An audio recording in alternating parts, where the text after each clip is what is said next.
Bonjour et bienvenue, je suis Ludovic Cohen, coach et accompagnant de la série En Rêve. Et aujourd'hui j'ai décidé d'aborder un sujet qui revient souvent lors de mes coachings et sur lequel moi aussi j'ai eu des lacunes durant mon passé. Aujourd'hui nous allons parler d'un sujet super intéressant, l'estime de soi. On va passer par 3 étapes qui seront toujours hyper intéressantes, vous verrez. La première sera consacrée à l'origine du mot.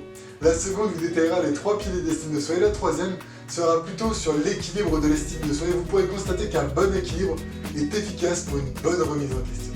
Pour commencer, le verbe estimer vient du latin estimare, évaluer, et on y trouve 2 significations. À la fois avoir une opinion sur et en même temps déterminer la valeur de. Vous voyez, je trouve que mon chat est parfait par exemple. Mais ça c'est une opinion personnelle.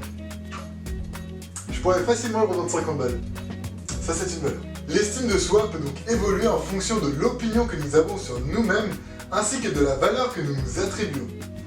Et pour faire simple, je juste avant de continuer aller sur une phrase super intéressante de Freud qui disait « Avant de vous diagnostiquer une dépression ou une faible estime de soi, assurez-vous que vous n'êtes pas en fait juste entouré par des trous dus. » En effet, l'influence sociale peut contribuer à notre niveau d'estime de soi, surtout durant l'enfance. Mais maintenant que vous le savez, il ne tient qu'à vous de faire évoluer votre estime de vous-même. Et si besoin, faites appel à un coach spécialisé. Maintenant, nous allons parler des 3 piliers de l'estime de soi. Alors, ils seront vraiment plus détaillés sur les 3 prochaines vidéos qui leur seront complètement consacrées. Mais ici, vous aurez déjà un premier point de vue avec quelques détails. Alors, déjà, le premier et le plus important, parce que c'est le socle de l'estime de soi, c'est l'amour de soi. Alors, l'amour de soi, il faut savoir une chose très importante, alors ça, je reparlerai aussi dans les autres vidéos. Déjà, l'amour de soi ne souffre d'aucune condition, c'est-à-dire qu'il ne tient ni de vos réussites, ni de vos échecs. L'amour de soi, parfois il faut l'apprendre, et franchement, ça vaut le coup. Vous savez, des fois dans l'amour, on est un petit peu maladroit.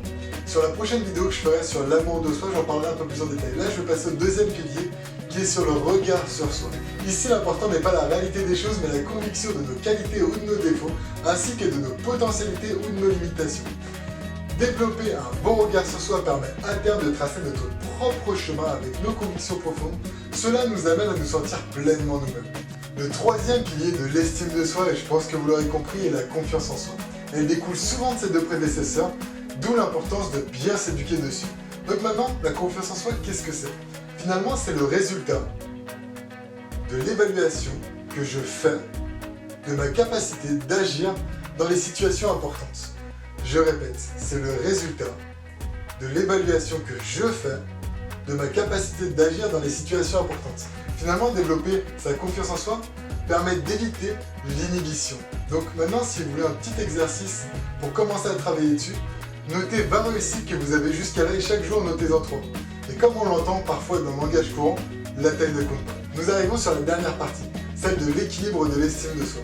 Ici, je vais vous présenter 3 outils que vous pourrez utiliser afin de vérifier votre estime de vous-même. Le premier outil que je vous donne tend à analyser l'estime de soi. Vous pouvez utiliser une échelle allant de 0 à 10 sur chaque pilier en étant bien sûr bienveillant et désireux de le faire évoluer. Vous pouvez vous poser la question de 0 à 10, à combien suis-je épanoui sur ce pilier? Je les rappelle, l'amour de soi, le regard sur soi et la confiance en soi.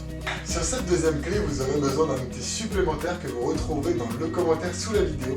Ce sont les domaines de vie. Ici, vous retrouverez le domaine personnel, le domaine professionnel, le domaine du couple, de la famille, des amis et des activités sociales. Cette seconde clé vous permet de regarder comment se sent votre estime dans vos différents domaines de vie afin de redresser la barre là où elle est le moins élevée, de façon à éviter l'effet domino sur le reste des domaines. Un exemple. Une personne qui subit de grosses pressions au travail, par exemple, peut parfois faire en pâtir son couple. Le but, maintenant, est de prendre une décision qui ne sera pas forcément confortable, mais qui vous permettra à terme de respirer à plein poumon. La troisième clé est de mesurer l'estime de soi, afin d'accroître davantage une remise en question qui soit constructive et bienveillante. Les effets d'une estime de soi trop élevée peuvent parfois fausser la réalité et si mal gérés, peuvent à terme dégrader le regard sur soi, provoquant ainsi une diminution de la confiance que l'on s'attribue. Pour exemple, le jeune Skywalker, on va l'appeler comme ça, se dit doué en maths. Finalement, il n'écoute pas attentivement en cours et ne révise pas. À l'arrivée de ses résultats, il est déçu. Déçu de ce que les professeurs lui ont mis comme note. Et finalement, il se dit bon bah, c'est pas grave, le prochain sera le bon. Prochain contrôle, mêmes erreurs. Et là, à ce moment-là, il commence à se sentir nul, et son subconscient enregistre, il parle mais ne fait rien. Et à ce moment-là, notre jeune ami Skywalker commence à douter de lui.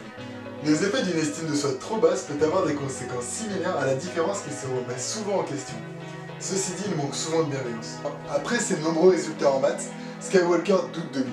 Il se trouve nul et sans intérêt.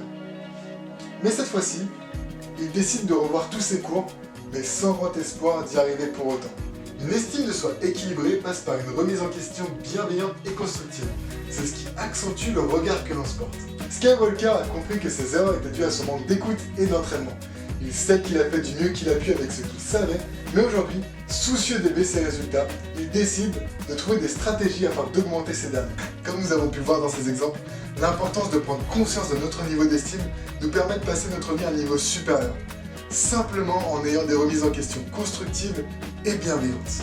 Alors pour résumer cette vidéo, nous avons vu l'origine du mot estime, les 3 piliers de l'estime de soi, ainsi que 3 clés pour analyser l'équilibre de l'estime. La prochaine vidéo sera consacrée à l'amour de soi. Si cette vidéo vous parle et vous sentez le besoin de la liker et même de la diffuser, ce sera un plaisir partagé. En attendant, je vous souhaite une très belle journée, on se retrouve bientôt.